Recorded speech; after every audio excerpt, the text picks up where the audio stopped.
ദൈവത്തിൻ്റെ വചനത്തിലേക്ക് നമുക്ക് പ്രവേശിക്കുന്നതിന് മുമ്പ് ഒരു വാക്ക് പ്രാർത്ഥിക്കാം. ഞങ്ങളുടെ പരിശുദ്ധ പിതാവേ, അപ്പാ, ഞങ്ങളിതാ നിന്റെ സന്നിധിയിലിരിക്കുന്നു.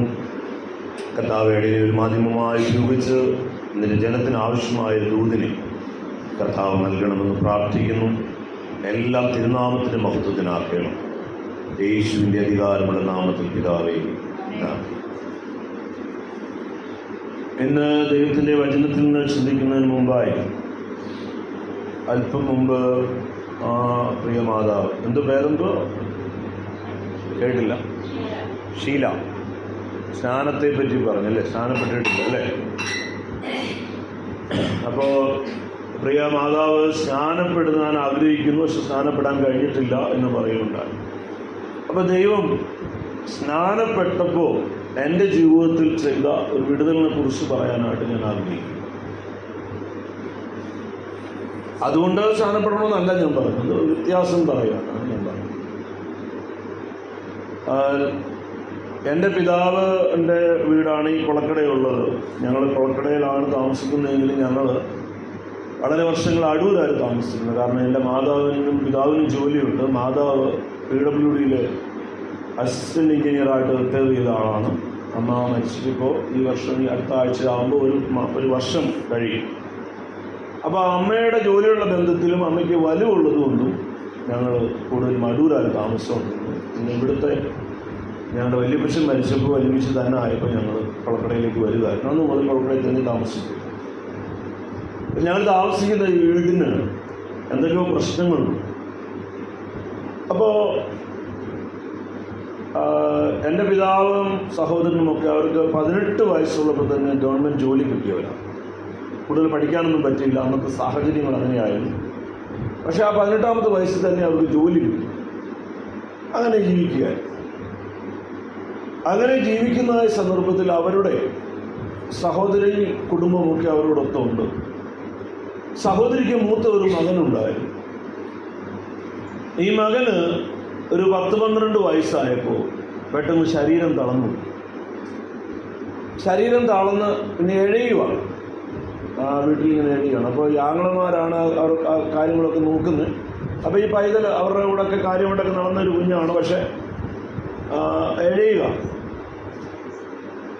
അപ്പോൾ അന്ന് നമ്മുടെ നാട്ടിൽ ആ ഭാഗത്തൊന്നും വൈദ്യുതിയൊന്നും ഇല്ലാത്ത ഒരു 10, 40, 50 വർഷത്തിന് മുമ്പത്തെ ചരിത്രം ഞാൻ പറയും. അപ്പോൾ ഈ എഴയുന്ന ഈ കുഞ്ഞിൻ്റെ കാര്യങ്ങളൊക്കെ ഈ ആങ്ങളമാരാണ് കൊണ്ട് നടക്കുകയും എല്ലാവർക്കും ചെയ്യും. അങ്ങനെ ഇരിക്കുമ്പോൾ ഒരു ദിവസം രാത്രി ഈ എഴഞ്ഞുകൊണ്ടിരുന്ന ഈ പയ്യൻ എഴുന്നേറ്റ് നിന്ന് കാര്യങ്ങൾ നടക്കുന്നു, ഓടുന്നു, ചാടുന്നു, എന്നിട്ട് എല്ലാം കഴിഞ്ഞിട്ട് അപ്പോൾ എല്ലാവരും ഒരു അതിശയത്തോട് 4-5 വർഷമായിട്ട് എഴയുമോ. ആ എഴയുമ്പോൾ ഈ എണ്ണീറ്റ് നടന്നിട്ട് പറയുവാണ്, ഞാൻ കടമറ്റത്ത് കത്തനാർ. അങ്ങനത്തെ ആളെ കേട്ടിട്ടുണ്ടോ? അപ്പോൾ എൻ്റെയൊക്കെ ചെറുപ്പത്തിൽ ചില ആത്മീയരുടെ പ്രവചനമൊക്കെ കടമറ്റത്ത് സേവയാ എന്ന് കേട്ടിട്ടുണ്ട്. നിങ്ങൾ കേട്ടിട്ടുണ്ടോ? നിങ്ങൾ കേട്ട് കാണാൻ സാധ്യതയില്ല. കേട്ടിട്ടുണ്ടോ? കഥകളിൽ വേഷം ആത്മീയരുടേതാ, പ്രാർത്ഥനക്കാരുടേതാ, പക്ഷെ പുള്ളിയായിട്ടൊരു കണക്ഷനൊക്കെ അങ്ങനെയുള്ളവരും ഇപ്പോൾ ആ സൈസ് ഉണ്ടോ എന്ന് എനിക്ക് അറിഞ്ഞു. മനസ്സിലായോ? ഈ വേദപുസ്തകം എടുത്തുകൊണ്ട് നടക്കുന്നവരെല്ലാം യഥാർത്ഥത്തിൽ ദൈവത്തെ സേവിക്കുന്നവരല്ല. വേറെ പരിപാടി ഇട്ടിട്ട് വേഷത്തിൽ വേറെ പരിപാടി കാണും, എന്നിട്ട് പുറത്ത് എന്തായിട്ട് കാണും? ആത്മീയ വേഷം ധരിക്കുന്നവരും. അതൊക്കെ പിന്നീട് നമുക്ക് കണ്ടറിയാൻ പറ്റും, തിരിച്ചറിയാൻ പറ്റും. ഉദാഹരണം, പൗലോസപ്പോസ്തലനും ശീലാസും അവർ ഫിലിപ്പിയിലൂടെ സുവിശേഷം അറിയിച്ച് നടക്കുമ്പോൾ അവിടെ നമുക്ക് കാണാൻ സാധിക്കുന്നത് എന്താ? ഒരു ചെറുപ്പക്കാരി എന്നും പുറകെ വന്ന് വിളിച്ചു പറയാം, ഇവർ അത്യുന്നതനായ ദൈവത്തിൻ്റെ ദാസന്മാർ, രക്ഷാമാർഗം നിങ്ങളോട് സുവിശേഷിക്കുന്നു. പല ദിവസമായപ്പോൾ പൗലോസ് മുഷിഞ്ഞിട്ട് പുറകോട്ട് തിരിഞ്ഞിട്ട് ഇവിടെയുള്ള ഭൂതത്തോട് പുറത്തു പോകാൻ പറഞ്ഞു. അപ്പോഴേ നിലത്ത് വീണു. പിന്നെ പൗലോസിനെ അടിച്ചു ആളുകൾ. എന്താ കാരണം? ഇവിടെ വെച്ച് ഒത്തിരി പേർക്ക് പൈസ കിട്ടുമല്ലോ. കാരണം ഇവള് കല്യാണം പറയും, ഭൂതം പറയും, ഭാവി പറയും, വർത്തമാനകാലം പറയും, എല്ലാം പറയും. കാരണം ആ ആത്മാവ് അവിടെ കയറിയിരിക്കുന്നു. പൗലോസ് അതിനെ ശാസിച്ചപ്പം പൗലോസ് ശാസിക്കാനൊന്നും പോയതല്ല.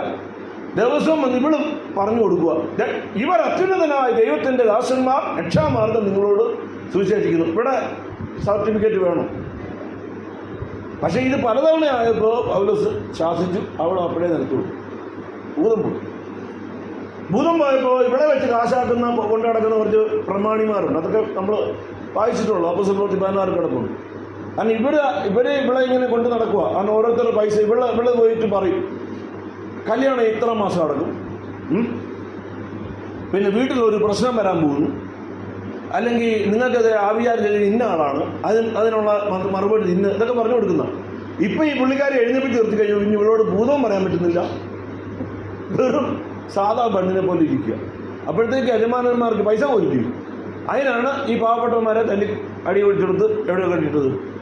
ജയിലിലിട്ടത്. ഈ പെണ്ണിന്റെ ഭൂതം നോക്കിയെന്നല്ല പറഞ്ഞു. പിന്നെന്തുവാ? ആ ഇവിടെ നമ്മളെ കലക്കാനായിട്ട് വന്നിരിക്കുന്നവരാന്നൊക്കെ പറഞ്ഞിട്ട് ഇവിടെ പ്രശ്നം ഉണ്ടാക്കാൻ വന്നിരിക്കുന്ന നമ്മുടെ നാടിനെ നശിപ്പിക്കാൻ ഇങ്ങനെയൊക്കെയാണ്. അപ്പം യഥാർത്ഥ പ്രശ്നം പലപ്പോഴും എന്ത് ചെയ്യും? മറയപ്പെടും. അപ്പോൾ ഞാൻ വിഷയത്തിലേക്ക് വരുമ്പോൾ, അപ്പോൾ ഈ പുള്ളി പറയുകയാണ്, ഞാനിങ്ങനെ ഇതിൻ്റെ ആളാണ്, കടമറ്റത്ത് കത്തനാരാണ്. ഞാനിങ്ങനെ ഈ ആകാശമണ്ഡലങ്ങളിലൂടെ സഞ്ചരിച്ചുകൊണ്ടിരിക്കുമ്പോൾ ഈ വീട്ടിൽ ഈ കുഞ്ഞിങ്ങനെ കിടന്ന് നിരങ്ങുന്നത് കണ്ടു. അവനെ രക്ഷിക്കാൻ ഞാൻ വന്നിരിക്കുന്നു. അപ്പോഴത്തേക്ക് ഈ പറഞ്ഞ ഞങ്ങളുടെ പിതാവടക്കമുള്ളവരെല്ലാം വളരെ വണങ്ങി നിന്നു. എന്താ കാര്യം? എന്താ? എത്രയോ മരുന്നുകൾ എത്രയോ സ്ഥലങ്ങളിൽ കൊണ്ടുപോയി, എന്ത് ചെയ്യുന്നില്ല, സൗഖ്യം ലഭിക്കുന്നു. ഇപ്പം ഈ പുള്ളി വന്ന് ശരിയാക്കി കൊടുക്കും. പിന്നെ ഇവര് മൂവാറ്റുപുഴയ്ക്ക് അപ്പുറത്താണ് ഈ കടമറ്റമെന്ന സ്ഥലം. അതേക്കുറിച്ച് കുറച്ച് ഐതിഹ്യമൊക്കെ ഉണ്ട്. ജീവിച്ചിരുന്ന ആളല്ല ഈ പറയുന്നത്. അല്ല, ഇപ്പം ജീവിച്ചുകൊണ്ടിരുന്ന കാലമല്ല, പണ്ട് ജീവിച്ചതെന്നാണ് പറയുന്നത്. ഒരച്ഛനായിരുന്നെന്നും പിന്നീട് എവിടെ പോകുമ്പോൾ മന്ത്രവിശ്രമാതൊക്കെ പോയി അതിൻ്റെ കഥകളൊക്കെ ഉണ്ട്. ഞാൻ അതിലേക്കൊന്നും ഇപ്പം കിടക്കുന്നില്ല. അപ്പോൾ അദ്ദേഹം മാത്രമല്ല, ഈ ക്രിസ്ത്യാനികൾക്ക് കുറച്ച് പേർക്ക് ഇദ്ദേഹത്തോട് താല്പര്യമുണ്ട്. കാരണം എന്താ? പുള്ളി ഒരു അച്ഛനാണല്ലോ, മനസ്സിലായോ? ഭൂതമായാലും അച്ഛനും നമ്മുടെ ആളുകളൊക്കെ ആണെങ്കിൽ ആട്ടെ എന്നുള്ളതാണ്, വേറെ അല്ലല്ലോ എന്നുള്ളതാണ്. വേറെ ജിന്നും അതും ഇതൊന്നും അല്ലല്ലോ, നമ്മുടെ അച്ഛനല്ലേ എന്നുള്ളത്. പക്ഷെ ആളാരാ? ഈ സാധനം ആരാ? ഭൂത അല്ലേ? അപ്പം എൻ്റെ പിതാവ് അടക്കമുള്ളവർ അവിടെ പോയി എന്നും പൈസ കൊടുക്കി അതിൻ്റെ പെരുന്നാളുകളും അത് ഇതൊക്കെ ചെയ്തുകൊണ്ട് ഇങ്ങനെ ജീവിച്ചു. വളരെ വർഷങ്ങൾക്ക് ശേഷം എൻ്റെ പിതാവ് സത്യമാർഗത്തിലേക്ക് വന്നു. നമ്മുടെ മോശമായിട്ട് ജീവിച്ച മർദ്ദമക്കാരനാണ്. അവിടെ പോയി പിന്നെ പൂജ നടത്തുകയും അല്ലെങ്കിൽ അതിനുള്ള പൈസ കൊടുക്കുകയും അവിടുത്തെ പെരുന്നാൾ നടത്തുന്നൊക്കെ പോവുകയും പൈസ കൊടുക്കുകയൊക്കെ ചെയ്യുന്നത്. അതാണ് ചെയ്യുന്നല്ല, വേറെ ഒന്നും ചെയ്യുന്നില്ല. അങ്ങനെ ഇരുന്നു. പിന്നെ അദ്ദേഹം ശരിയായ വഴിയിലേക്ക് വന്നു. മർത്തോമയിൽ ഇരിക്കുമ്പോൾ തന്നെ സ്ഥാനപ്പെട്ടു. പക്ഷെ സഭ വിട്ടില്ല, ഞങ്ങളാരും മർത്തോമ വിട്ടിട്ടുമില്ല. അങ്ങനെ അദ്ദേഹം ഒരു ബന്ധക്കോസുകാരനായിട്ട് രഹസ്യമായിട്ട് ജീവിക്കുന്നു. പള്ളിയിലും പോവും. പള്ളിയിൽ നിന്ന് മാറണമെന്നുണ്ട്, മാറത്തില്ല, ഞങ്ങൾ സമ്മതിക്കത്തില്ല, നിൽക്കുക. അങ്ങനെ കുറേ നാളിൽ പോകുമ്പോൾ എൻ്റെ ചെറുപ്പത്തിൽ എനിക്കൊരു 16, 17, 18 വയസ്സൊക്കെയുള്ള സമയത്ത് ചില ദിവസം രാത്രി നമ്മൾ കിടക്കുന്ന മുറിയിൽ, അപ്പോൾ ഞാൻ മർത്തോമയിലായിരിക്കുമ്പോൾ ഞാൻ യുവജന സഖ്യത്തിലുണ്ട്, ചെറുതായിട്ട് പള്ളിയിൽ പ്രസംഗിക്കും, ഇതൊക്കെ ഉണ്ട്, കൂട്ടായ്മയിലൊക്കെ പ്രസംഗിക്കും. നമുക്ക് ആത്മീയമായ താല്പര്യങ്ങൾ പെന്തക്കോസ്തുകാരൊക്കെ വീട്ടിൽ നിന്ന് പ്രാർത്ഥിക്കുകയൊക്കെ ചെയ്യും. അപ്പോൾ ചില രാത്രികൾ നമ്മൾ ഉറങ്ങുമ്പോൾ ഏതാണ്ടൊരു 9ഓളം അടി ഉയരം, 9 10 അടി ഉയരം, നല്ല ഉയരം ഉള്ളൊരു രൂപം രാത്രി എൻ്റെ മുറിയിൽ. ആ മുറിയിൽ വന്നിട്ട് അത് വന്ന് എൻ്റെ മുമ്പിൽ നിൽക്കുമ്പോൾ ആടെ മുഖമൊന്നും എനിക്ക് കാണാൻ പറ്റില്ല, ആരാന്നും എനിക്കറിയില്ല. ഇങ്ങനെയൊരു കാര്യം നമ്മളെക്കുറിച്ച്, നമ്മുടെ വീടിനെ കുറിച്ച് പണ്ട് കേട്ടിട്ടുണ്ടെന്നല്ലാതെ വേറെ നമുക്കറിയത്തില്ല. ഈ രൂപം ഇങ്ങനെ നിൽക്കുന്ന ഈ രൂപം ഇവിടെ വന്ന് നിന്ന് കഴിഞ്ഞാൽ പിന്നെ നമ്മുടെ ശ്വാസം എടുക്കാൻ നമുക്ക് പറ്റില്ല. നാക്ക് താന്നു പോകുന്ന പോലെ തോന്നും. മിണ്ടാൻ പറ്റത്തില്ല, ഒന്ന് നിലവിളിക്കണമെന്നുള്ളൂ, നിലവിളിക്കാൻ പറ്റില്ല. അത്തരം ചില അനുഭവങ്ങൾ പലപ്പോഴും പിറ്റേന്ന് രാവിലെ ആകുമ്പോഴൊക്കെ ആയിരിക്കും നമ്മൾ അതേപ്പറ്റി പിന്നെ എപ്പോഴും ഉറങ്ങി പോകുമായിരിക്കാം. പക്ഷെ ഇതെൻ്റെ മനസ്സിൽ ഇങ്ങനെ കിടന്നു, ഇത് ദീർഘനാളിങ്ങനെ കിടന്നു പലപ്പോഴും. ഇത് ഇപ്പോൾ കുറേ അധികം നാളായിട്ട് എന്നെ ശല്യപ്പെടുത്തുന്നില്ല. അതെന്നു മുതലാണെന്ന് ഞാൻ ചിന്തിക്കുമ്പോൾ കുറേ നാൾ കഴിഞ്ഞപ്പോൾ ഞാൻ മർത്തോമയിലെ ഇടവക സെക്രട്ടറി ആയിട്ടിരിക്കുന്ന സമയത്ത് ഞാൻ അവിടുന്ന് രാജിവെച്ച് പുറത്തേക്ക് വരേണ്ടി വന്നു. ഞാൻ ബന്ധക്കോസുകാരനാവാൻ രാജിവെച്ചൊന്നുമല്ല. രാജിവെച്ചിട്ട് ഒരു സഭയിലും ചേരണ്ടെന്ന് പറഞ്ഞ് നിൽക്കുമ്പോൾ ചില സാഹചര്യങ്ങൾ വന്നു, ഞാൻ ശാനപ്പെടേണ്ടി വന്നു. അങ്ങനെ ശാനപ്പെട്ട് കഴിഞ്ഞ അന്ന് മുതൽ പിന്നീട് ഇന്നേ വരെ പോരാട്ടങ്ങൾ, പൈശാചികമായിട്ടുള്ള പല പ്രശ്നങ്ങളും നമ്മൾ അനുഭവിക്കുന്നുണ്ട്. പിശാചിനോടുള്ളതായുള്ള എതിർപ്പോടുള്ള ബന്ധത്തിൽ, സുവിശേഷമായുള്ള ബന്ധത്തിൽ നമ്മുടെ ജീവിതത്തെ വല്ലാത്ത രീതിയിൽ പിശാച് അറ്റാക്ക് ചെയ്തിട്ടുണ്ട്. ദൈവം അതിൽ നിന്ന് രക്ഷിച്ചിട്ടുണ്ട്. ഇന്നും അത്തരം ചില പോരാട്ടങ്ങളുടെ നടുവിലൂടെയാണ് ജീവിക്കുന്നത്. പക്ഷേ ഇത്തരം ഒരാക്രമണം, ശ്വാസമെടുക്കാൻ കഴിയാത്ത നിലയിൽ ഒരു രൂപം വന്ന് നിൽക്കുന്ന ആ ഒരു ആക്രമണം പിന്നീട് എൻ്റെ ജീവിതത്തിൽ ഇന്ന് വരെ ഉണ്ടായിട്ടുണ്ട്. ഞാൻ അതിൽ നിന്ന് ഞാൻ മനസ്സിലാക്കിയ ഒരു സത്യമാണ്, ജലത്തിൽ കർത്താവിനെ സാക്ഷിക്കുമ്പോൾ അത്തരമൊരു കവറിങ് അല്ലെങ്കിൽ അത്തരമൊരു സംരക്ഷണ വലയം നമുക്ക് മേൽ ലഭിക്കുന്നുണ്ട്. ഞാൻ പ്രിയ മാതാവിനെ ആ നിലയിലൊന്നും ഉദ്ദീപിക്കുകയല്ല, പ്രേരിപ്പിക്കുകയല്ല. ഞാൻ ഒരു കാര്യം പറയാം, നിങ്ങൾക്ക് മാത്രം അറിയാവുന്ന ചില വിഷയങ്ങളായിരിക്കും എനിക്ക് അറിഞ്ഞുകൂടാ. നിങ്ങൾ നേരിടുന്ന ചില പ്രശ്നങ്ങളുണ്ട്, അത് ഈ സഭയിലുള്ള എല്ലാവർക്കും ഒന്നും അറിയത്തില്ല. അത്തരം ചില പ്രശ്നങ്ങൾ അതിജീവിക്കാൻ ഒരു പക്ഷേ, ഞാൻ തീർത്ത് പറയുന്നില്ല, നിങ്ങൾ ജലത്തിൽ കർത്താവിനെ സാക്ഷിച്ചാൽ ആ വ്യത്യാസം നിങ്ങൾക്ക് അറിയാം. ഇതൊക്കെ അനുഭവിച്ചറിയണം. എന്തായാലും സ്നാനമെന്ന് പറയുന്നത്, ജലസ്നാനമെന്ന് പറയുന്നത് ഒരു സത്യമാണ്. കാരണം യേശുക്രിസ്തുവിന്റെ മരണത്തോടും അവന്റെ അടക്കത്തോടും അവന്റെ പുനരുത്ഥാനത്തോടുമുള്ള കൂട്ടായ്മ കൂടിയാണ് സ്നാനം. അപ്പൊ ആ സ്നാനം ദൈവിക കൽപ്പനയാകയാൽ അതനുസരിക്കുകയാണ് ഉത്തമം. പക്ഷെ അതാരും നിർബന്ധിച്ച് ചെയ്യരുത്. ദൈവം അവരവർക്ക് പ്രേരണയും ദൈവം അവരവർക്ക് സാഹചര്യം ഒരുക്കുമ്പോഴാണ് ചെയ്യേണ്ടത്. പക്ഷെ ഞാൻ എൻ്റെ അനുഭവത്തിൽ ഞാൻ പറയുകയാണ്, അതിനുശേഷവും ഒത്തിരി പ്രശ്നങ്ങളിലൂടെ ഞാൻ കടന്നുപോയി, ഒത്തിരി പ്രതിസന്ധികളിലൂടെ കടന്നുപോയി. ഇന്നും പ്രതിസന്ധികളുണ്ട്, ഇല്ലെന്നല്ല. പക്ഷേ ഇത്തരം മാത്രമല്ല, അന്നത്തേക്കാൾ ഉപരി ഏത് പ്രതികൂലം മുന്നിൽ വന്നാലും അതിനെ നേരിടാം എന്നുള്ളതായ ഒരു പ്രാപ്തി, അല്ലെങ്കിൽ അത് ദൈവം തന്ന ദാനമോ പരിശുദ്ധാത്മാവിന്റെ വലിയ കൂട്ടായ്മ, ഒരു പക്ഷെ ചിലപ്പോഴൊക്കെ വീണുപോയാലും അതിൽ നിന്ന് എഴുന്നേൽക്കാൻ കഴിഞ്ഞതും സ്നാനപ്പെട്ടതിന് ശേഷം. അപ്പൊ അത്രയും പറഞ്ഞതിൽ കൂടെ വേണ്ട എൻ്റെ അനുഭവം ഞാൻ അവിടെ പറഞ്ഞതിൽ കൂടെ ബാക്കി പ്രിയപ്പെട്ട മാതാവിന് ദൈവം സമയം തരട്ടെ. അത് കേൾക്കുമ്പോൾ തന്നെ ആ നിലയിൽ ഇതുവരെ സ്നാനപ്പെടാൻ കഴിയാത്തവരുണ്ടെങ്കിൽ അവർക്കും ദൈവം അവസരങ്ങൾ തരട്ടെ. ഇത് നിർബന്ധമായി ചെയ്യേണ്ട ഒരു കാര്യമല്ല, നിർബന്ധത്താൽ ചെയ്യേണ്ട കാര്യമല്ല. അവരവർക്ക് ദൈവത്തോടുള്ള തീരുമാനത്തിൽ അതിലേക്ക് വരട്ടെ എന്ന് മാത്രം പറഞ്ഞുകൊണ്ട് ഞാൻ ആ വിഷയത്തിൽ നിന്ന് മാറുകയാണ്. ഇന്ന് പകലില് നമ്മുടെ അല്പസമയത്തെ ചിന്തയ്ക്കായി അപ്പോസ്തലനായ പൗലോസ് കൊരിന്ത്യർക്ക് എഴുതിയ 2-ാം ലേഖനം, അതിൻ്റെ 3-ാം അധ്യായത്തിൻ്റെ 13 മുതൽ 18 വരെയുള്ളതായ വാക്യങ്ങൾ നമുക്ക് വായിക്കാം. 2 കൊരിന്ത്യർ 3-ാം അധ്യായം, അതിൻ്റെ 13 മുതൽ 18 വരെയുള്ള വാക്യങ്ങൾ.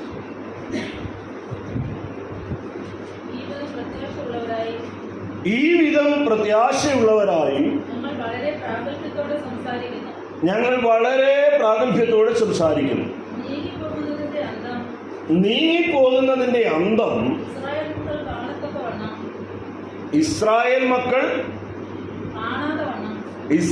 മക്കൾ കാണാതെ വണ്ണം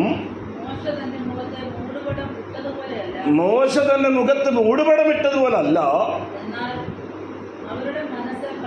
എന്നാൽ അവരുടെ മനസ്സ് കഠിനപ്പെട്ടു പോയി. പഴയ നിയമം വായിക്കുമ്പോഴൊക്കെയും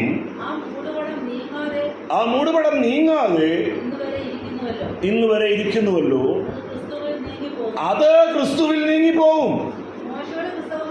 മോശയുടെ പുസ്തകം വായിക്കുമ്പോൾ മൂടുപടം ഇന്നയോളം അവരുടെ ഹൃദയത്തിന്മേൽ കിടക്കുന്നു. കർത്താവിലേക്ക് തിരിയുമ്പോൾ മൂടുപടം നീങ്ങിപ്പോകും. കർത്താവ് ആത്മാവാകുന്നു. കർത്താവിന്റെ ആത്മാവ് ഉള്ളയിടത്ത് സ്വാതന്ത്ര്യമുണ്ട്. എന്നാൽ മൂടുപടം നീങ്ങിയ മുഖത്ത് കർത്താവിന്റെ തേജസ്സിനെ കണ്ണാടി പോലെ പ്രതിബിംബിക്കുന്നവരായി നാം എല്ലാവരും ആത്മാവാകുന്ന കർത്താവിന്റെ ദാനമായി തേജസ്സിന്മേൽ തേജസ് പ്രാപിച്ച് അതേ പ്രതിമയായി രൂപാന്തരപ്പെടും. പൗരസഭസ്വരം തന്റെ പ്രത്യാശയെക്കുറിച്ചും തന്റെ പ്രാഗൽഭ്യത്തെക്കുറിച്ചും പറയുകയാണ്. അദ്ദേഹം പഴയ നിയമമായിട്ട് തന്റെ ജീവിതമായിട്ട് ചേർത്തിട്ട് പറയുകയാണ്, പഴയ നിയമത്തിനകത്ത് കുറെ മൂടുപടങ്ങളുണ്ട്. മോശയുടെ പുസ്തകം വായിക്കുമ്പോഴൊക്കെ ഈ മൂടുപടം നമ്മുടെ ഹൃദയത്തിൽ കിടക്കും, അല്ലെങ്കിൽ ആ നമ്മുടെ ഉള്ളിൽ ഇങ്ങനെ കിടക്കും. കർത്താവിലേക്ക് തിരിയുമ്പോഴേ എന്താവത്തുള്ളൂ, മൂടുപടം നീങ്ങിപ്പോ. നമുക്കെല്ലാവർക്കും വളരെ പരിചിതമായ വേദഭാഗമാണ് ഈ കാര്യത്തിൻ്റെ ഈ മൂടുപടത്തിനെ പറ്റി നമ്മൾ പലതവണ കേട്ടിട്ടുണ്ട്. ഞാൻ തന്നെ ഇവിടെ പ്രസംഗിച്ചിട്ടുമുണ്ട്. എങ്കിലും ആ ഭാഗം നമുക്കൊന്നുകൂടെ വായിക്കാം. പുറപ്പാട് പുസ്തകം 34-ാം അധ്യായം അതിൻ്റെ 29 മുതലുള്ള വാക്യങ്ങൾ. പുറപ്പാട് പുസ്തകം 34-ാം അധ്യായം അതിൻ്റെ 29 മുതലുള്ള വാക്യങ്ങൾ. കഴിഞ്ഞ 40 രാവും പകലും ദൈവത്തിൻ്റെ മഹാപർവ്വതമായിരിക്കുന്ന ഇടത്തിൽ മോശ ദൈവത്തോടു കൂടിയായിരുന്നു. ആ 40 ദിവസവും താൻ വെള്ളം കുടിച്ചിട്ടില്ല, ആഹാരം കഴിച്ചിട്ടില്ല. 40 പകലും രാവും കഴിഞ്ഞപ്പോൾ ദൈവം തൻ്റെ വിരലുകളാൽ കൽപ്പനകൾ എഴുതിക്കൊടുത്തു. ആ കൽപ്പനകളുമായി മോശെ താഴേക്ക് വരുന്ന സന്ദർഭമാണ് അതിൻ്റെ പശ്ചാത്തലം. അവൻ ദൈവം തന്നോട് അരുളി ചെയ്തത് നിമിത്തം തന്റെ മുഖത്തിന്റെ ത്വക്ക് പ്രകാശിച്ചു എന്ന് മോശെ സാക്ഷ്യത്തിന്റെ പലക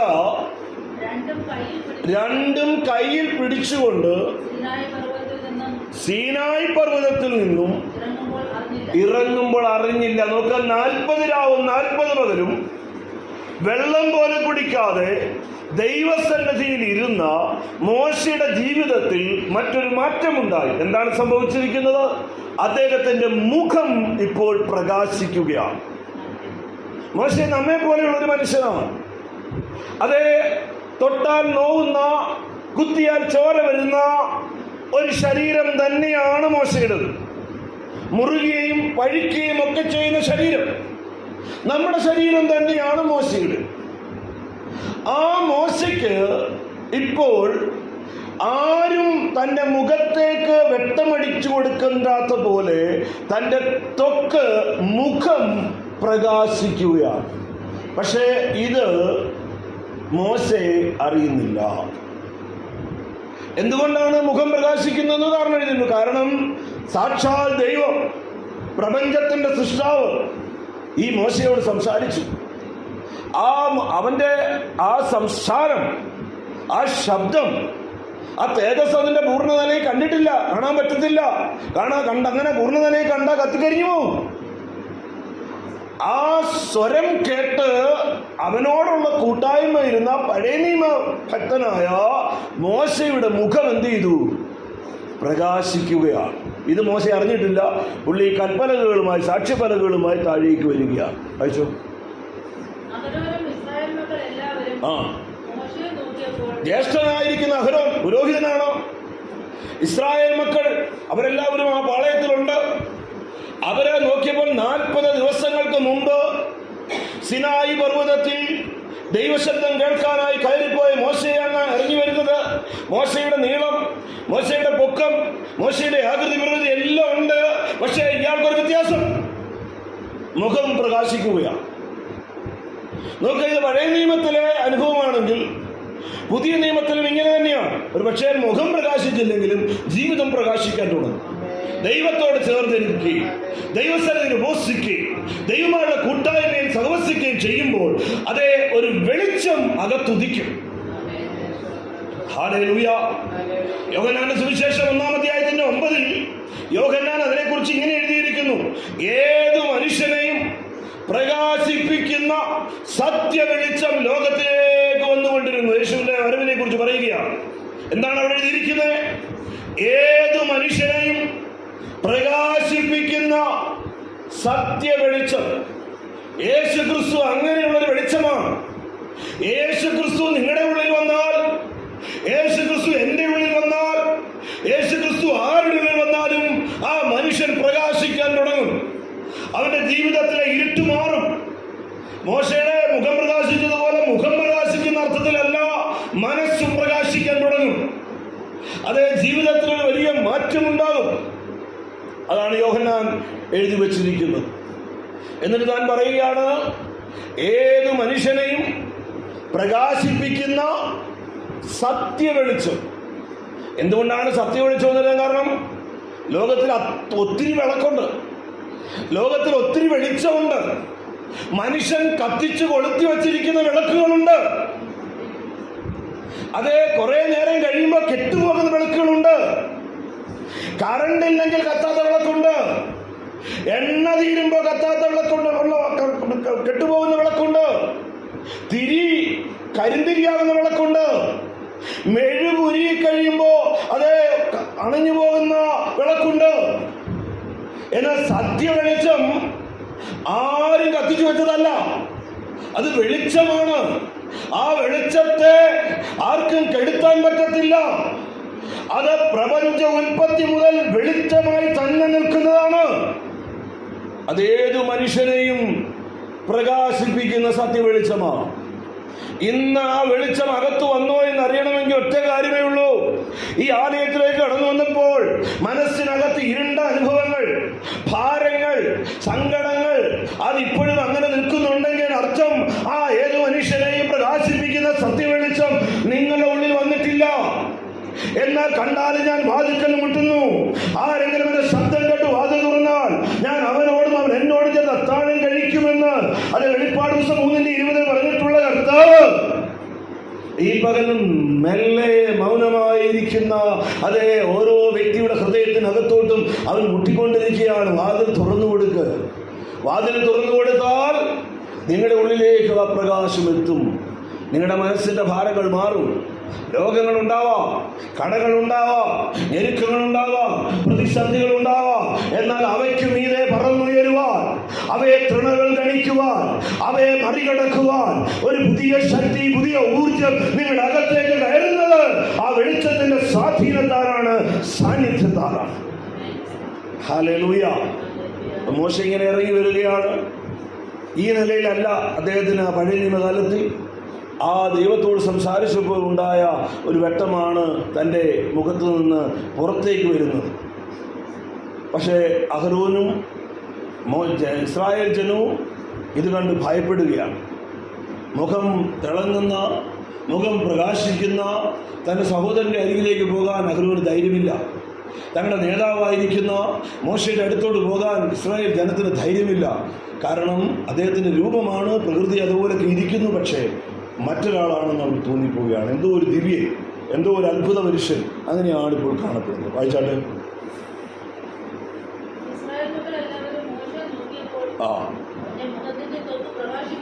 അദ്ദേഹത്തിന്റെ മുഖത്തിന്റെ ത്വക്ക് പ്രകാശിക്കുന്നത് കണ്ടു. അതുകൊണ്ട് അവർ അവന്റെ അടുക്കൽ ചെല്ലുവാൻ ഭയപ്പെടുകയാണ്. വായിച്ചു. മോശെ അവരെ വിളിച്ചു. അവരെ മോശയ്ക്ക് മനസ്സിലായി. അവർ പേടിച്ച് നിൽക്കുകയാണ്. മോശ അവരെ വിളിച്ചു, ഞാൻ മോശയാണ്, നിങ്ങൾ ഭയപ്പെടണ്ട. അപ്പോഴായിരിക്കും മോശയ്ക്ക് മനസ്സിലായത് അവർ ഭയപ്പെടുന്നതിന്റെ കാരണം തന്നെ മുഖത്തിന്റെ ത്വക്കാണെന്ന്, അതായത് പ്രകാശിക്കുന്നതുകൊണ്ടാണെന്ന്. എന്തായാലും പറഞ്ഞു, വരികയും ഞാൻ നിങ്ങളുടെ അടുത്ത് വരികയാണ്, നിങ്ങൾ ഭയപ്പെടേണ്ട, ഞാൻ മോശെ തന്നെയാണ്, നിങ്ങൾ പേടിക്കേണ്ട എന്ന് അദ്ദേഹം പറയുന്നുണ്ടാവാം. അതായിരിക്കാം അദ്ദേഹം വിളിച്ചു എന്ന് പറയുന്നതിനകത്ത് അവിടെ കാണുന്നത്. വായിച്ചാട്ടെ. എന്നിട്ട് അദ്ദേഹം അവരോട് സംസാരിച്ചു, കാര്യങ്ങളൊക്കെ പറഞ്ഞു. എന്താണ് 40 ദിവസം ആ പർവ്വതത്തിന് മുകളിൽ ദൈവവും താനുമായിട്ടുള്ള ആ കാര്യങ്ങൾ എന്തൊക്കെയാണ് അവിടെ നടന്നതെന്നൊക്കെ അത് പറഞ്ഞു കാണും. വായിച്ചു. ആ എല്ലാവരും അടുത്തു വന്നു. തന്നോട് ദൈവം പറഞ്ഞതെല്ലാം അവരോട് പറഞ്ഞു. അങ്ങനെ സംസാരിച്ചു കഴിഞ്ഞു. പക്ഷെ നോക്കുക, മോശ ഇത് സംസാരിക്കുമ്പോൾ തന്നെ ഇവരെല്ലാം പേടിച്ചു നിൽക്കുക. അപ്പൊ മോശയ്ക്ക് ഒരു കാര്യം മനസ്സിലായി, ഈ മുഖത്തെ വെട്ടം കിടന്നാൽ, ഈ മുഖം ഇങ്ങനെ പ്രകാശിച്ചാൽ ഇവരെപ്പോഴും എന്തിരിക്കും? ഭയപ്പെട്ടിരിക്കും. അതിന് താൻ എന്ത് ചെയ്തു? ഒരു മൂടുപടം എടുത്ത് തന്റെ മുഖത്ത്.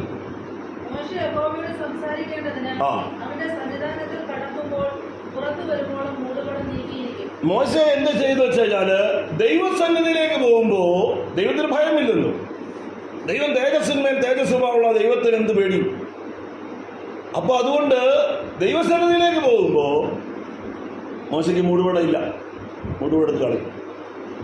ജനത്തിന്റെ ഇടയിലേക്ക് വരുമ്പോ എന്ത് ചെയ്യും? മൂടുപടം എടുത്ത്. അപ്പൊ ജനത്തിന്റെ മുമ്പിലാണെങ്കിൽ അവരുടെ കൂട്ടത്തിലുമുണ്ട്, ദൈവത്തിന്റെ അടുത്ത് പോകുമ്പോ ദൈവത്തിന്റെ രീതിയിലുമുണ്ട്. ഈ കാര്യത്തിനാണ് നമ്മൾ മലയാളത്തിൽ പറയുന്നത് 2 വള്ളത്തിലെ കാലിയൗട്ട്. ജനം പേടിക്കുന്നത് പണ്ടത്തെ മോശയല്ല. പണ്ടത്തെ പോലെ കൊച്ചു വർത്താനം പറയാൻ പറ്റത്തില്ല. മോശയ്ക്ക് ഭയം, അയ്യോ ഞാനൊരു ദിവ്യനായിട്ട് ഇങ്ങനെ മാറിക്കാൻ പറ്റുമോ? എനിക്ക് ഇവരോടൊക്കെ സഹകരിക്കണ്ടേ? അപ്പൊ അതിനുള്ള എളുപ്പപ്പണി എന്താ? ഞാൻ നിങ്ങളുടെ കൂട്ടത്തിൽ തന്നെ, ഞാൻ നിങ്ങളെ പോലെയുള്ള ഒരാളാ. നിങ്ങൾക്ക് എന്ത് തമാശ എന്നോട് പറയാ? നമ്മളെല്ലാം ഒറ്റ കക്ഷികളാന്നേ. അപ്പൊ നിങ്ങൾക്ക് പേടിക്കാതെ ഒരു കാര്യം ചെയ്യാം, ഞാൻ എന്തിട്ടിക്കുക? മൂടോടോട്ട് എന്റെ തേജസ്സിനെ ഞാൻ എന്ത് ചെയ്തിരിക്കുക? മറച്ചു വെച്ചിരിക്കുക. എന്നാൽ എനിക്ക് ദൈവസേനയിൽ ചെല്ലുമ്പോൾ എനിക്ക് ദേവസ്വത്തിന്റെ മറച്ചു പോലും വേണ്ട, എന്ത് ചെയ്യണം? അവിടെ വേണം. അപ്പൊ ഈ ഒരു ശുശ്രൂഷ ഇന്ന് ഭക്തന്മാരായ ആളുകൾ ചെയ്യുന്നുണ്ട്. ഹാളിൽ വരുമ്പോ, ആരാധിക്കുമ്പോ, അന്യഭാഷ പറയുമ്പോ തീയ അല്ലേ? പണ്ടൊരു ഉപദേശി പ്രസംഗം കഴിഞ്ഞ് വീട്ടിൽ പോയ നേരത്ത് ഭാര്യ പെട്ടെന്ന് പായും തലേണയും ഷീറ്റും എല്ലാം കൊണ്ടുവന്ന് ഉപദേശിയുടെ മുമ്പിൽ കൊടുത്തു. അച്ഛൻ ഇവിടെ അങ്ങ് ഇരുന്നാ മതി, കാരണം ഇവിടെ വെച്ച് ഈ സ്റ്റേജിൽ അച്ഛൻ്റെ പ്രസംഗം എല്ലാം കേൾക്കുമ്പോൾ ഒരു മാലാഖയെ ഞാൻ കാണുന്നത്. വീട്ടിൽ വരുമ്പോ തനി പിശാച. അതുകൊണ്ട് അച്ഛൻ ഇവിടെ തന്നെ അങ്ങ് ഇരുന്നാ മതി. അങ്ങനെ കഥ കേട്ടിട്ടുണ്ട്, ഒത്തിരി പ്രാവശ്യം നിങ്ങളും കേട്ടിട്ടുള്ളൂ, പലരും പറഞ്ഞു. ഇതൊരു യാഥാർത്ഥ്യമുണ്ട്. നിങ്ങളുടെ മുമ്പിൽ ദൈവത്തിനെ സംസാരിക്കുന്ന എൻ്റെ ജീവിതം ഇതുപോലെ ആയിരിക്കാം, എനിക്കറിയത്തുള്ളൂ. ഇത് കേട്ടുകൊണ്ടിരിക്കുന്ന നിങ്ങളുടെ ജീവിതം എങ്ങനെയാണെന്ന് നിങ്ങൾക്കേ അറിയത്തുള്ളൂ. പള്ളിക്കകത്ത് ചർച്ചിനകത്ത് ഒരു വേഷം, പുറത്ത് വേറൊരു വേഷം. ഹല്ലേലൂയ. ദൈവത്തിന്റെ വചനം ജീവനും ചൈതന്യമുള്ളതായി ഇരുവായ്ത്തലയുള്ള ഏത് വാളിനേക്കാളും മൂർച്ചയേറിയതും പ്രാണനെയും ആത്മാവിനെയും സന്ധി മജ്ജകളെയും വേർവിടുവിക്കും വരെ തുളച്ചു ചെല്ലുന്നതും ഹൃദയത്തിന്റെ ചിന്തകളെയും ഭാവങ്ങളെയും വിവേചിക്കുന്നതുമാകുന്നു എന്ന് എബ്രായർ 4:12 പറഞ്ഞിരിക്കുന്ന പ്രകാരം ദൈവവചനമെന്ന ഇരുവായ്ത്തലയുള്ള വാള് കൈകാര്യം ചെയ്യുന്ന എനിക്ക് ഇങ്ങനെ തന്നെയല്ല പറയാൻ പറ്റൂ. അത് പറയുന്ന എന്നെയും കേൾക്കുന്ന നിങ്ങളെയും ഒരുപോലെ ശോധന ചെയ്യും. ഹല്ലേലൂയ. അപ്പൊ മോശ എങ്ങനെ ഈ ശുശ്രൂഷ നടത്തിക്കൊണ്ടു? അപ്പൊ ഞാൻ അതാ വിചാരിച്ച, പുള്ളി ഈ മൂടുപടം ഇട്ടേക്കുന്നതിന്റെ ഒരു കാരണം ഇതാ, ഇവര് പേടിക്കരുത്, ഇവരുമായിട്ടുള്ള സഹവാസം കുറയും. പക്ഷെ പൗലോസ് അപ്പോസ്തലൻ പറയുന്ന വേറൊരു കാര്യം, ഇതൊരു സത്യം. ഏതാ? മൂടുപടം ഇട്ടാലേ എല്ലാവരുമായിട്ട് എന്ത് ചെയ്യാൻ പറ്റൂ? സംസാരിക്കാൻ പറ്റത്തുള്ളൂ.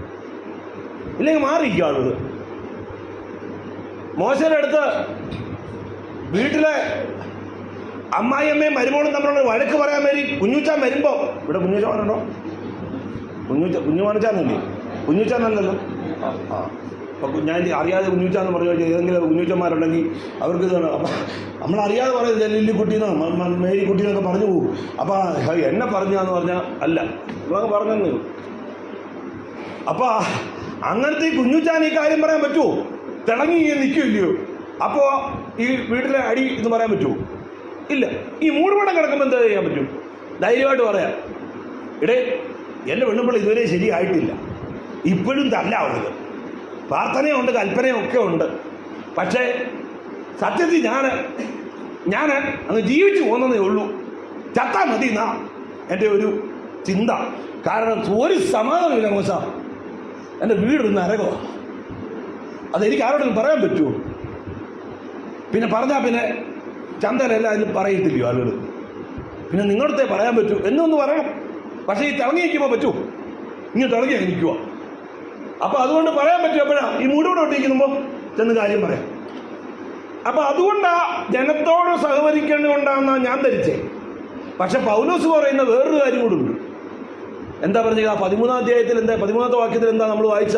2 കൊരിന്ത്യർ 3:13 നീങ്ങിപ്പോകുന്നതിന്റെ അന്തം ഇസ്രായേൽ മക്കൾ കാണാതെ വണ്ണം അവിടെ എഴുതി വെച്ചിരിക്കുന്ന പൗലോസ്. മോശ ഒരു കാര്യം കൂടെ അറിഞ്ഞമ്മച്ചി, എന്താണെന്നറിയാവോ? പുള്ളിയുടെ തേജസ് ഈ 40 ദിവസം കഴിഞ്ഞ് 41-ാം ദിവസം ഇറങ്ങി വന്ന തേജസ് 42-ാം ദിവസം ഇല്ല. 43 ആയപ്പോൾ എന്ത് ചെയ്തു? ഇച്ചിലൂടെ കുറഞ്ഞു. 50 ആയപ്പോൾ ഇച്ചിലൂടെ കുറഞ്ഞു. 60 ആയപ്പോൾ കുറച്ചുകൂടെ വെട്ടം കുറഞ്ഞു. ഇല്ലേ? നമ്മുടെ ഈ LED ബൾബൊക്കെ നല്ല വെട്ടത്തിലൊക്കെ നിന്നിട്ട് കുറച്ചാൾ കഴിയുമ്പോഴേ നമ്മൾ ഇടുമ്പോൾ ഒരുമാതിരി ഇല്ലേ, പ്രകാശം ഉണ്ടോയെന്ന് ചോദിച്ചാൽ പ്രകാശമുണ്ട്, ഒരുമാതിരി വിളറിയ വെളുപ്പിൽ ഇല്ലേ? അപ്പോഴേ നമ്മളറിയാം ഇനിയും ശരി. എന്നാൽ പീസായോ? ഇല്ല. എന്നും പറഞ്ഞ് ആ വട്ടത്തിൽ നിന്നും എന്തെങ്കിലും ചെയ്യാൻ പറ്റുമോ? ഇല്ല. ഇതുപോലത്തെ ഒരു പ്രകാശത്തിലേക്ക് കുറയുക. അപ്പൊ മോശയോട്ടിരിക്കുന്ന മറ്റൊരു പണി എന്താ അറിയോ? ഈ മൂടുപടം അകത്ത് കിടക്കുമ്പം ജനം വിചാരിച്ചോളും പുള്ളി നല്ല ഫുൾ വോൾട്ടേജിൽ ഇങ്ങനെ കത്തി നിൽക്കുക. പുള്ളിക്കറിയാം പുള്ളിയുടെ വോൾട്ടേജ് എല്ലാം കുറഞ്ഞു പോയി. അതിനും കൂടിയാ ഈ മൂടുപടം ഇട്ട് വെച്ചിരിക്കുന്നതെന്നാ പൗലോസ് എഴുതി വെച്ചിരിക്കുന്നത്. ഹല്ലേലൂയ. ഞാൻ പറയട്ടെ, പണ്ട് നീ പ്രാർത്ഥിച്ചപ്പോൾ, പണ്ട് നീ ഉപവസിച്ചപ്പോൾ, ദൈവത്തോട് ദൈവസന്നിധിയിൽ ഇരുന്നപ്പോൾ നിനക്ക് ചില അഭിഷേകം കിട്ടി, നിനക്ക് ചില കൃപാവരങ്ങൾ കിട്ടി. പക്ഷേ അത് പലതും ഇന്ന് നഷ്ടപ്പെട്ടു പോയി. പക്ഷേ ആളുകൾ ധരിച്ചു വച്ചിരിക്കുന്നത്, മറ്റുള്ളവർ ധരിച്ചു വച്ചിരിക്കുന്നത്, ഇന്നടുത്ത കൊച്ചമ്മയ്ക്ക്, ഇന്നടുത്ത അമ്മാമ്മയ്ക്ക്, അല്ല ഇന്നടുത്ത അച്ചായന്, ഇന്നടുത്ത ഉദ്ദേശിക്ക് ഇപ്പോഴും പഴയ തീ ഉണ്ടെന്ന വേഷം കെട്ടാ സത്യത്തിൽ ബലമെല്ലാം എന്ത് ചെയ്തു? ചോർന്നുപോയി. പുതിയത് പ്രാപിക്കാനോട്ട് ഏറ്റുപറഞ്ഞ് ദൈവസന്നിധി നിരപ്പായി ദൈവത്തിൽ നിന്ന് പ്രാപിക്കാൻ മനസ്സില്ലാതെ വേഷം കെട്ടി നടക്കുന്ന ഒത്തിരി കപടഭക്തർ നിറഞ്ഞിരിക്കുമ്പോൾ മോശയും തൻ്റെ അകത്തെ തേജസ് നഷ്ടപ്പെട്ടുകൊണ്ടിരിക്കുന്ന യാഥാർത്ഥ്യം ലോകമറിയാതിരിക്കാൻ താൻ മൂടുപടം അണിഞ്ഞു എന്ന പൗലോസ് പറയുന്നു. എന്നിട്ട് പൗലോസ് പറയുക, പഴയ നിയമത്തിൽ ഉടനീളം ഈ മൂടുപടം ഉണ്ട്. ദാവീദ് ഭക്തനാ, ജീവിതത്തിൽ നോക്കുമ്പോൾ പല കുറവുകൾ കാണുന്നു. ഓരോ പഴയ നിയമ ഭക്തന്റെയും ജീവിതത്തിൽ ഒത്തിരി ഒത്തിരി കുറവ് കാണുന്നു. പഴയ നിയമമാകട്ടെ പുതിയ നിയമമാകട്ടെ, ലോക ചരിത്രത്തിൽ അടിമുതൽ മുടിവരെയും മുടിമുതൽ അടിവരെയും ഊനമില്ലാത്ത ഒരുവൻ മാത്രം, അവനെയാണ് നാം രാജാവും കർത്താവും ദേവാദിദേവനും ആയി ആരാധിക്കുന്ന യേശു. എന്നിട്ട് പൗലോസ് പറയുക, പിശാചിത്ത മൂടുപടമാകട്ടെ, പാരമ്പര്യത്തിന് മൂടുപടമാകട്ടെ, ഭക്തിയുടെ കപടവേഷം നമുക്ക് ഇട്ട മൂടുപടമാകട്ടെ, ആരോടും തുറന്നു പറയാൻ കഴിയാത്ത അതേ അകത്ത് നാം സൂക്ഷിച്ചിരിക്കുന്ന രഹസ്യങ്ങളുടെ മൂടുപടമാകട്ടെ. ഇവയെല്ലാം നീങ്ങിപ്പോകാൻ ഒറ്റ വഴി, കർത്താവിലേക്ക് തിരിയുക. ഹല്ലേലൂയ. കർത്താവ് മനുഷ്യനല്ല. ദൈവത്തിന്റെ വചനം പറയുന്നു, കർത്താവ് ആത്മാവാകുന്നു. കർത്താവിന്റെ ആത്മാവുള്ളെടുത്ത് സ്വാതന്ത്ര്യമുണ്ട്. സ്വാതന്ത്ര്യം. ഹല്ലേലൂയ. മഹാകവി എഴുതി വച്ചിട്ടുണ്ട്, ബന്ധുര കാഞ്ചന കൂട്ടിലാണെങ്കിലും ബന്ധനം ബന്ധനം തന്നെ പാരും. സ്വർണം കൊണ്ടുള്ള കാഞ്ചന കൂട്ടിനകത്താണെങ്കിൽ തന്നെയും ബന്ധിക്കപ്പെട്ട് കിടക്കുകയാണെങ്കിൽ അത് ബന്ധനം തന്നെയാണ്. ബന്ധക്കോസിലായാലും ബന്ധിക്കപ്പെട്ട് കിടക്കുകയാണെങ്കിൽ അത് ബന്ധനം തന്നെയാണ്. സ്നാനപ്പെട്ടതാ, ആരാധിച്ചതാ, അഭിഷേകത്താൽ നിറയപ്പെട്ടതാ. പക്ഷെ ഇന്നും പിശാചിന്റെ പിടിയിൽ നിന്ന് രക്ഷ പ്രാപിക്കാൻ കഴിയാതെ കുടുംബത്തിനകത്ത് അസ്വസ്ഥത ഉണ്ടെങ്കിൽ നീ ബന്ധനത്തിലാ. ഇന്ന് പകൽ കർത്താവിലേക്ക് തിരിയുക. ഹല്ലേലൂയ. കർത്താവിലേക്ക് തിരിഞ്ഞു എന്നറിയുന്ന എങ്ങനെയാണെന്നറിയാമോ? അകത്ത് ധൈര്യം വരും, നിരാശകൾ ഓടിപ്പോകും, ബന്ധനങ്ങൾ അഴിയും. ഹല്ലേലൂയ. ആത്മീക ലോകത്തിൽ കപടതകൾ നിറഞ്ഞു നിൽക്കുക. കപടതകൾ. ഹല്ലേലൂയ. കുഞ്ഞുമനച്ചാ, ഞാനൊരു കാര്യം ചോദിച്ചാ സത്യം പറയൂ, ഈ മെഗാ ചർച്ചിൽ പോകുന്നതാണോ ഇതുപോലത്തെ ചർച്ചിൽ പോകുന്നതാണോ നല്ലേ? അത് ഈ അമ്മാമ്മയെ കേൾപ്പിക്കാൻ പറഞ്ഞാണോ?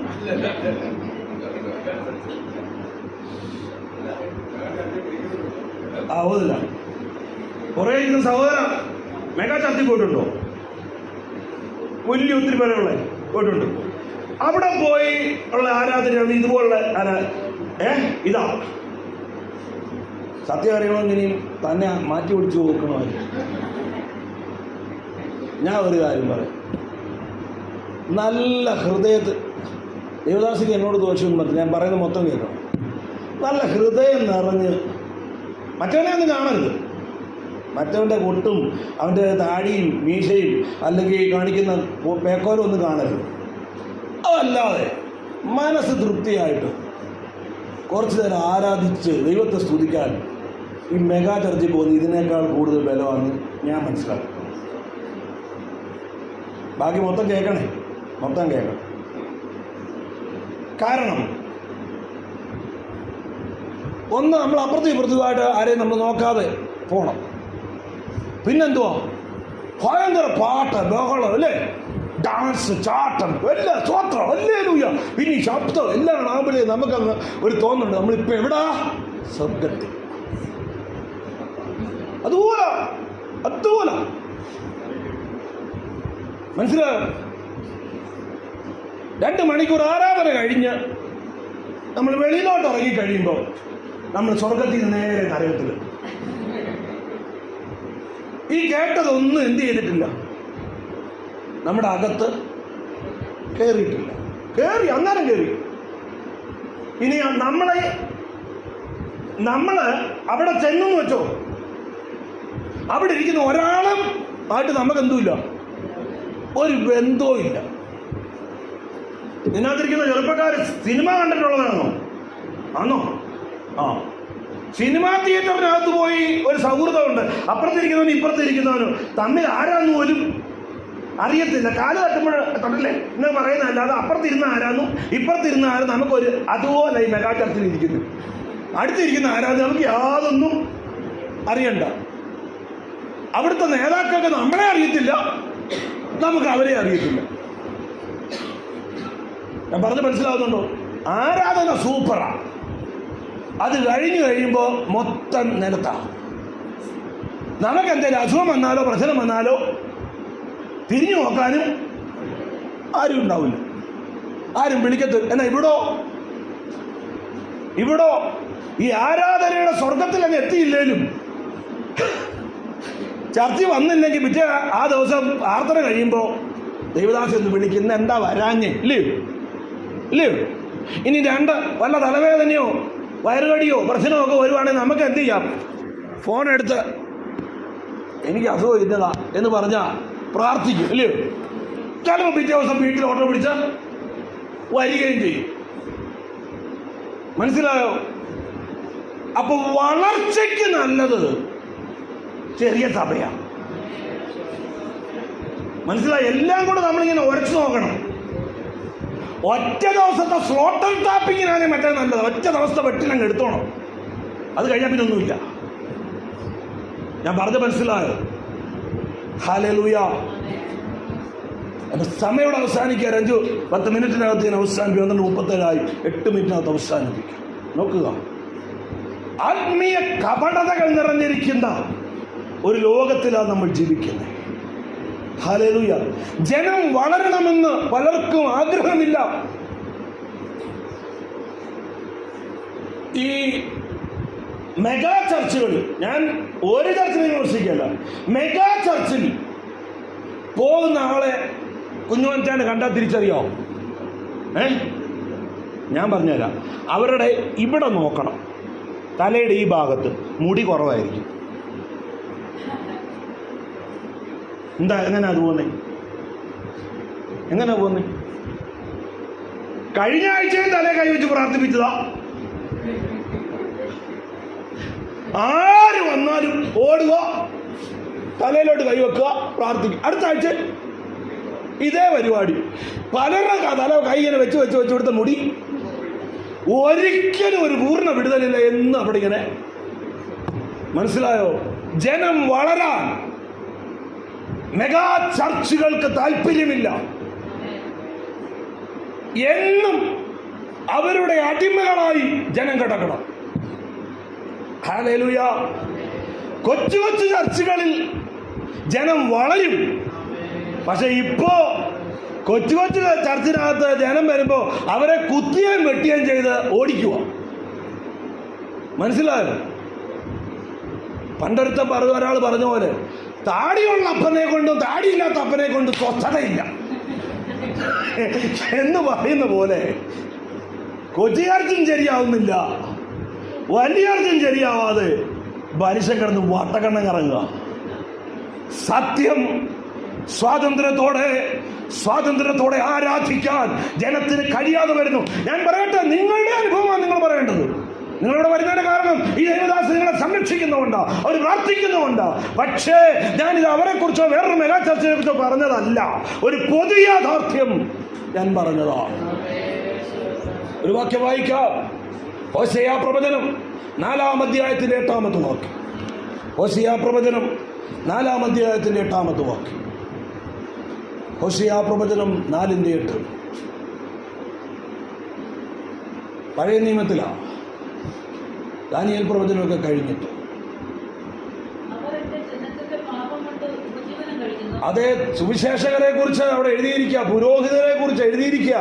അവർ എൻ്റെ ജനത്തിന്റെ പാപം കൊണ്ട് ഉപജീവനം കഴിക്കുന്നു,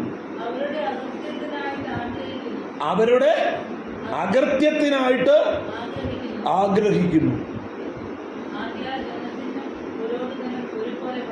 അതുകൊണ്ട് ജനത്തിനും പുരോഹിതനും ഒരുപോലെ ഭവിക്കാം. പഴയ കാലത്തെ കാര്യമാണ് പറയുന്നത്. ഒരു കൂട്ടം പുരോഹിതരുടെ ആഗ്രഹം എന്താ? ജനം ഒരിക്കലും എതിയിൽ നിന്ന് വിടുതൽ പ്രാപിക്കരുത്, പാപത്തിൽ നിന്ന്. ഇവരെപ്പോഴും പാപത്തിൽ കിടന്നാലേ എന്ത് പറ്റൂ? നമുക്ക് ഉപജീവനം നടത്താൻ പറ്റൂ. എന്നാൽ യഥാർത്ഥ സത്യമുള്ളവർ എന്ത് ചെയ്യും? ആരും തന്നില്ലെങ്കിൽ കാക്കയെ കൊണ്ട് എന്നെ പുലർത്തുന്ന ഒരു ദൈവമുണ്ട്. എല്ലാ വഴിയും അടയുമ്പോൾ സ്വർഗകവാടം എനിക്ക് വേണ്ടി തുറക്കും. അതുകൊണ്ട് ജോൺ എന്നും ഭാവിയായി ഒരിക്കലും ഗുണം പിടിക്കാതെ എൻ്റെ അടുത്ത് വന്ന് എന്നും പ്രാർത്ഥിച്ചുകൊണ്ട് കിടന്നോണം. അങ്ങനെ ഒരിക്കലും രക്ഷാമാർഗം, സത്യമാർഗം ശരിയായി തുറന്നു കൊടുക്കത്തില്ല എന്ന നിലയിൽ ഒരു പരിപാടിയില്ല. കാണിച്ചു കൊടുക്കും. ഞാനല്ല കേട്ടോ, ഞാനല്ല നിന്നെ നടത്തുന്നത്, കർത്താവാണ് നിന്നെ നടത്തുന്നത്. ഞാൻ മാറിപ്പോവും. എന്റെ ആയുസ് ചാഞ്ഞു പോകും. 7 പോലെ 7 10 ഏറെ പക്ഷെ ജോയിസേ, നിനക്ക് രക്ഷ വേണമെങ്കിൽ നീ കർത്താവിലേക്ക് തിരിയുക. എന്നും കൊണ്ടും ഞാൻ ഉണ്ടാവത്തില്ല, എന്നും കൊണ്ടും ഞാൻ നിന്നെ താങ്ങത്തില്ല. ഒരിക്കലും കൈവിടാത്ത പർവ്വതങ്ങൾ മാറിപ്പോകും, കുന്നുകൾ നീങ്ങിപ്പോകും, എന്നാൽ എന്റെ ദയം നിന്നെ വിട്ടുമാറുകയില്ല, എന്റെ സമാധാനം നീങ്ങിപ്പോകുകയില്ല എന്ന് വാഗ്ദത്തം ചെയ്ത ഒരുവനുണ്ട്. അവന്റെ മുഖത്തേക്ക് നോക്കും.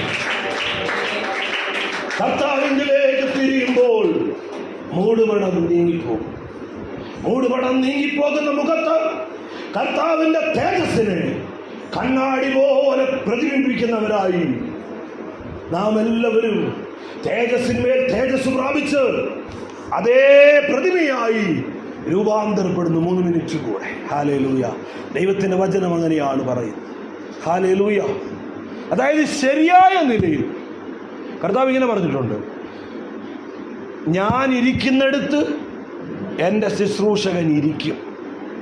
ശരിയായ നിലയിൽ പറഞ്ഞ തേജസ്സിന്മേൽ തേജസ് പ്രാപിച്ച് അതേ പ്രതിമയായിട്ട് രൂപാന്തരപ്പെടുമെന്ന് പറഞ്ഞ, ശരിയായി പറഞ്ഞ സ്വർഗത്തിൽ ചെന്നാൽ യേശുവിനെയും നമ്മളെയും തമ്മിൽ തിരിച്ചറിയാൻ പറ്റരുത്. കർത്താവിന് എത്ര തേജസ്സുണ്ടോ അത്രയും തേജസ് നമുക്ക് വേണം. അതാണ് കർത്താവിൻ്റെ സ്റ്റാൻഡേർഡ്. കർത്താവ് വെച്ചിരിക്കുന്ന അളവ് അതാ. ഹല്ലേലൂയ. ഇന്നും കരിക്കട്ടകളായി, ഇന്നും തിളങ്ങാൻ കഴിയാത്തവരായി, ഇന്നും ജ്വലിക്കാൻ കഴിയാത്തവരായി, ഇന്നും പ്രകാശിക്കാത്തവരായി നാം ഇരിക്കുന്നെങ്കിൽ ഹല്ലേലൂയ, ഇന്നും നാം ആത്മീകമായ സ്വാതന്ത്ര്യത്തിൽ എത്തിയിട്ടില്ല. വചനം നിങ്ങളുടെ മുമ്പിലേക്ക് തന്ന് എൻ്റെ വാക്കുകൾ അവസാനിപ്പിക്കും. ഇത് കണ്ണാടിയാണ്. ഈ കണ്ണാടി നമ്മുടെ മുമ്പിൽ പിടിച്ചിരിക്കുമ്പോൾ അത് ഞാനും കാണുന്നു, നിങ്ങളും കാണും.